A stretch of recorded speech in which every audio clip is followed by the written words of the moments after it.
నాన్న వ్యాపారం చేసి జీవితంలో బాగుపడతాను నాన్న, కొంచెం డబ్బివ్వు నాన్న అని కొడుకు అడిగితే తండ్రి ఏం చేశాడో తెలుసా? సీతాపతి వ్యాపారంలో లక్షలు కూడబెట్టి మంచి ఆస్తులు సంపాదించాడు. అతని కొడుకు పేరు కేశవుడు. తన కొడుకుని ప్రయోజకుని చేయాలని సీతాపతి ఎంత ప్రయత్నించినా అది సాధ్యపడలేదు. ఒక రోజు కేశవుడు తండ్రి దగ్గరికి వచ్చి తాను వ్యాపారం చేస్తానని కొంత డబ్బు ఇవ్వమని సీతాపతిని అడిగాడు. అప్పుడు సీతాపతి తన కొడుకుతో, కేశవ, ఏం వ్యాపారం చేద్దాం అనుకుంటున్నావు అని అడిగాడు. అప్పుడు అతని కొడుకు కేశవుడు, మన పెట్టుబడికి రెట్టింపు లాభం వచ్చే వ్యాపారం, ప్రతిరోజు చేతిలో డబ్బులు ఆడే వ్యాపారం, నష్టమే రాని వ్యాపారం, చెప్పుల వ్యాపారం అని కేశవుడు చెప్తాడు. అప్పుడు తండ్రి, మంచి ఆలోచన, ఎంత డబ్బు కావాలి అని అడుగుతాడు. 5 లక్షలు కావాలి నాన్న అని అడుగుతాడు కొడుకు. తప్పకుండా నువ్వు అడిగిన డబ్బులు ఇస్తాను. ఆ మాట వినగానే కొడుకు కళ్ళు ఆనందంతో మెరిసిపోతాయి. అప్పుడు తండ్రి సీతాపతి తన కొడుకు కేశవుడితో, కేశవ, లోపల గదిలో నా తోలు సంచి ఉంది, వెళ్లి తీసుకొనిరా, అందులో డబ్బులున్నాయి, నీకు ఇస్తాను అని చెప్తాడు తండ్రి. చెప్పిందే తడవుగా లోపల గదిలోకి పరిగెత్తి తోలు సంచి తీసుకుని వచ్చి తండ్రికి ఇచ్చాడు కొడుకు. అప్పుడు ఆ తండ్రి ఆ తోలు సంచి తెరిచి చూసి,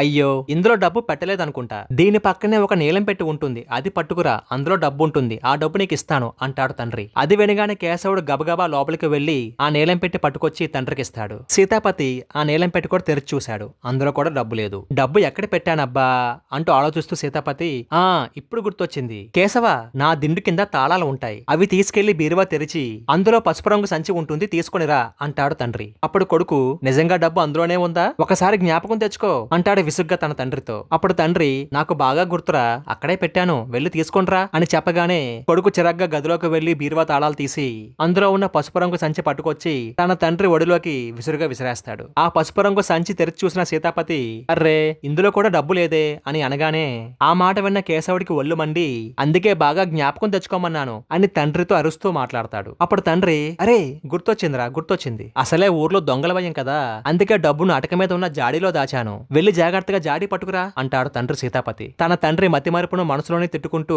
అటక మీద ఉన్న జాడీని తండ్రి దగ్గరికి మోసుకుని వచ్చాడు. జాడీ మూత తీసి చూశాడు, ఖాళీగా ఉంది. కేశవుడికి పట్టరాని కోపం వచ్చింది. ఆ జాడీని బలంగా నేలకేసి కొట్టాడు. చెప్పేది సరిగ్గా చెప్పాలి, 10 సార్లు తిప్పడం కాదు, నాకు డబ్బిచ్చే ఉద్దేశం నిజంగా ఉందా అని కోపంతో తండ్రి మీదకు విరుచుకుపడ్డాడు కేశవుడు. అప్పుడు తండ్రి సీతాపతి చిరునవ్వు నవ్వి, కేశవ, డబ్బు కోసం 2-3 చోట్ల వెతకమంటేనే విసిగెత్తి జాడీని పగలగొట్టావే, ఇక నువ్వు చెప్పుల వ్యాపారం ఇంకేం చేయగలవు? చెప్పులు కొనడానికి వచ్చిన వారికి ఎన్నో రకాల చెప్పులు చూపించాలి, వారు అడిగినవి ఓపిగ్గా పై నుంచి తీసి వెంటనే తెచ్చి చూపించాలి, అవి నచ్చలేదంటే మరికొన్ని చూపించాలి. ఇలా విసుక్కొని వాటిని కూడా విసిరికొడితే వ్యాపారాన్ని ఒక్కరోజు కూడా చేయలేవు. అందువల్ల చెప్పుల వ్యాపారానికి నువ్వు పనికిరావు. ఏ పని చెయ్యాలన్నా ఓర్పు అవసరం, అప్పుడే వ్యాపారంలో రాణిస్తావు అని సీతాపతి కొడుకుని మందలిస్తాడు. తండ్రి మాటలతో కేశవుడికి కనువిప్పు కలిగింది. తండ్రి కాళ్లపై పడి క్షమించమని వేడుకుంటాడు. తన కొడుకులో వచ్చిన నిజమైన మార్పుకి తండ్రి సంతోషిస్తాడు. మీరేమంటారు?